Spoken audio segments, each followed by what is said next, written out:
C'est bien connu, c'est les vainqueurs qui écrivent l'histoire. Si vous voulez connaître la vraie histoire, abonnez-vous à Histocrazy pour ne rien louper de notre contenu. Laissez-nous votre avis en commentaire, car cela nous intéresse vraiment. Et aimez cette vidéo si elle vous a plu.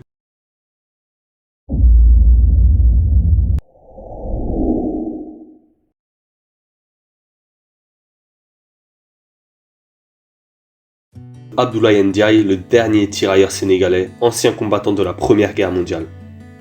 C'est seulement à l'occasion du 80e anniversaire de la victoire de 1918 que le président de la République de l'époque, Jacques Chirac, a décidé que la Légion d'honneur serait remise le 11 novembre 1998 à tous les anciens combattants de 14-18 encore vivants.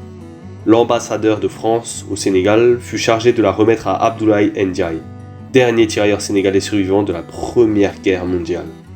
Âgé de 104 ans, ce dernier est décédé le 10 novembre 1998 alors qu'il choisissait son boubou pour la cérémonie du lendemain.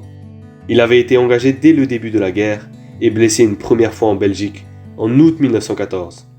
Il avait participé à l'expédition des Dardanelles en 1915 puis en 1916 au combat de la Somme où il avait été blessé une seconde fois, une balle dans la tête, 4 mois d'hôpital. Il avait terminé la guerre à Verdun en 1918. Rentré au Sénégal, on lui avait dit de retourner travailler au champ comme si rien ne s'était passé. Il n'a appris qu'en 1914, par des tirailleurs sénégalais de la Deuxième Guerre mondiale, qu'il avait droit à 2 pensions. Une pension d'ancien combattant et une pension d'invalidité. Le montant mensuel de ces 2 pensions, qui a été gelé par le gouvernement français à partir de l'indépendance du Sénégal en 1961, s'élevait au moment de sa mort à 340 francs français. En outre, l'administration française lui avait fourni une carte de réduction SNCF.